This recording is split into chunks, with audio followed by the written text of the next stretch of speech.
You also have players who are involved in politics. You have a LeBron James, okay, when it comes to education, when it comes to his taking a stance. You have presented LeBron James even coming to Los Angeles as basically doing the bidding of white liberals.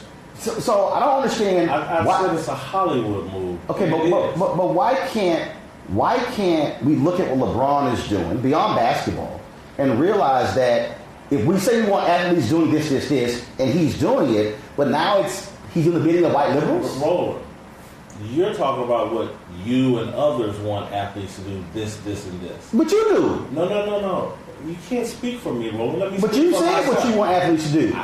What have I said? You said that you want athletes to put their money together and be able to create business and build institutions in black communities. But you've also called them stupid and dumb for protesting. And it's like, well, they're stupid and dumb. Are they stupid and dumb? Put their money together. Roland, I've done some stupid and dumb things in my life. And so when people have pointed out that I'm that's stupid and dumb, I've done stupid and dumb things. That doesn't make me a dumb person. And so I'm a critic. That's my job. I'm a journalist. I'm not a groupie. I'm not here to be best friends with every athlete in the world. I don't care to DM them and hang out with them at parties. I'm a critic. That's my job. And so sometimes I criticize LeBron. Sometimes I praise LeBron. I love what he's done with the school. I would like for athletes to take their money and resources and use them to support the causes they believe in. Because that's what millionaires and billionaires do. Instead of electing themselves as the leaders and the intellectual thought leaders. I'm not with that. I don't know. Which athletes have elected themselves as intellectual thought leaders? Who? Malcolm Jenkins, a lot of these athletes you just praised, because what I'm telling you, what millionaires and billionaires do, celebrities and things like that, they're not equipped to be the intellectual thought leaders. And so they should take their money, like other white millionaires and billionaires do, and invest in people who are actually dedicated to this, not people that have been dedicated to developing themselves as athletes. But they're not positioning themselves as intellectual thought leaders. What they're doing is they're saying is, as an athlete, if I want to speak on these issues, and many of them say, coming from those communities, many of them say, still dealing with those issues. Now, how is it all of a sudden they're intellectual thought leaders? They're saying a lot of them don't know what they're talking about. But Jay says a lot of them say, you know what you're talking about. I got it.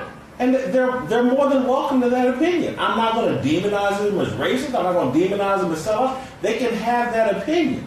But what I'm talking about with athletes who have turned into millionaire celebrities, they're not John Carlos and Tommy Smith. They're not Muhammad Ali. This is not the 1960s. Muhammad Ali was connected to a black empowerment religious sect controlled by Elijah Muhammad and Malcolm X. Yes. He was connected to something real. That has been our tradition, connected to the church. This stuff I'm seeing from athletes, there's no connection to the church. There's no spiritual foundation to it. There's nothing. But here's the piece. I see athletes doing way too much. They're not connected. Just like John Carlos and Tommy Smith were connected to Harry Edwards.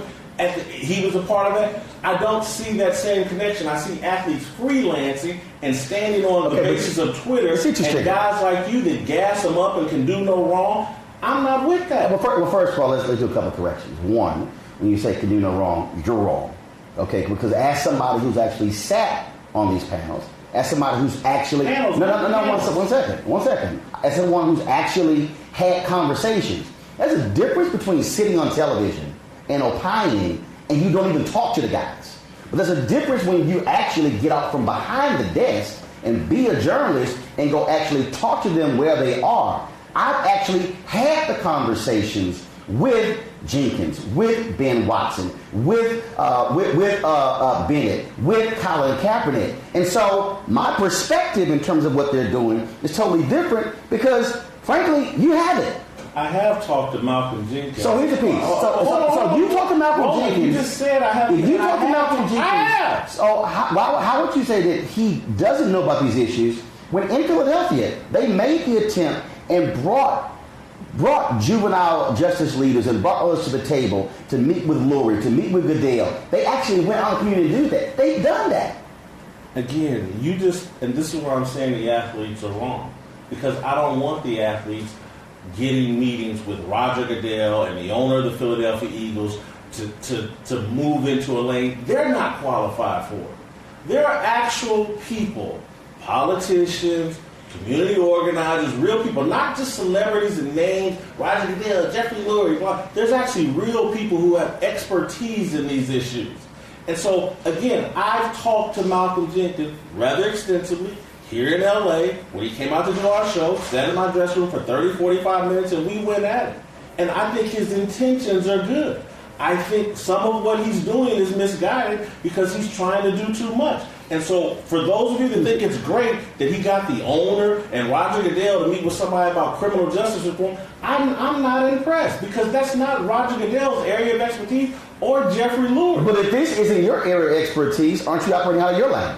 No, my area of expertise is in commenting on athletes. But commenting on Malcolm Jenkins. No, but you're also commenting on these other issues that have to do with sports, and you're basically saying because the athletes are involved in it, Roland. I gotta talk about. So if you say they're not smart enough, what if you're not smart enough? Maybe true. So why are you talking about it? Because it's my job. So how about this here? So Roland, let me explain to you the difference. Malcolm Jenkins' job is to tackle people on the football field. My job is to talk about athletes and what they have going on. It's my job. But if Malcolm Jenkins chooses to speak to issues not his beyond... job. No, well, first of all, you have passions that go outside of your job. So for instance, for me, although I'm a journalist, education is one of the issues that I'm concerned about. I created School Choice as a Black Choice Initiative.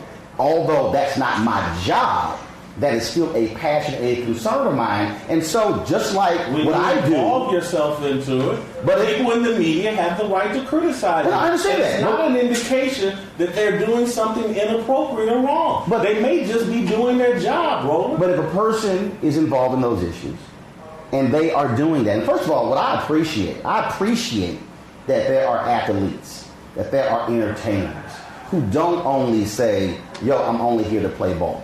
I appreciate individuals who say, I want to use my platform to go beyond just what's seen as just my job, and using their celebrity and using their influence to speak to those issues.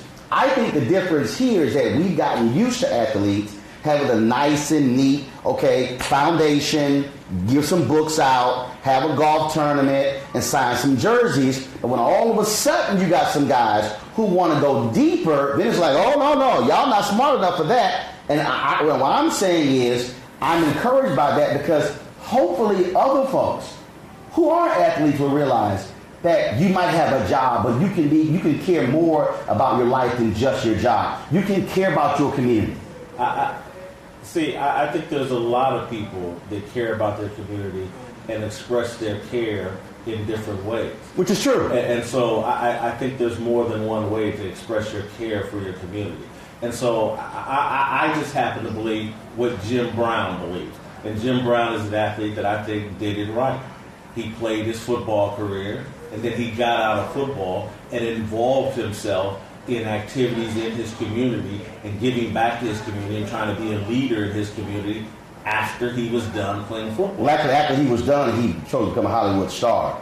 But he was also involved in those issues before. But let me ask you this question. I get it. No, but he was. Roland, I get it. But Jim Brown's AmeriCAN program and involvement here in the LA community is something that I think should be a role model for a lot of athletes. And I appreciate it. So Jim Brown has been quite clear.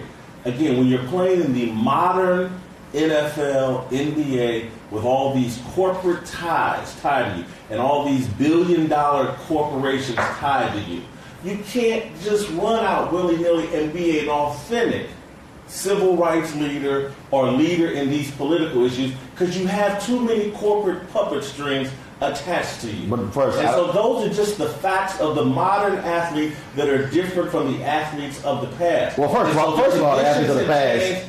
First of all, many athletes of the past couldn't do a lot of these things anyway because they didn't have the financial wherewithal to actually do it. What you do have is financial wherewithal. There are things called golden handcuffs. That's actually what prevents you.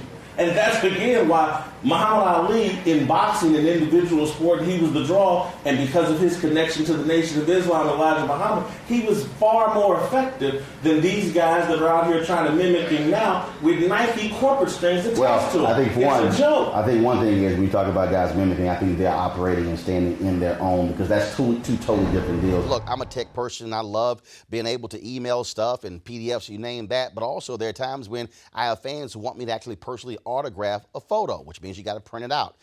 Freeprints.com gives you 1,000 4x6 prints every single year straight from your phone for free.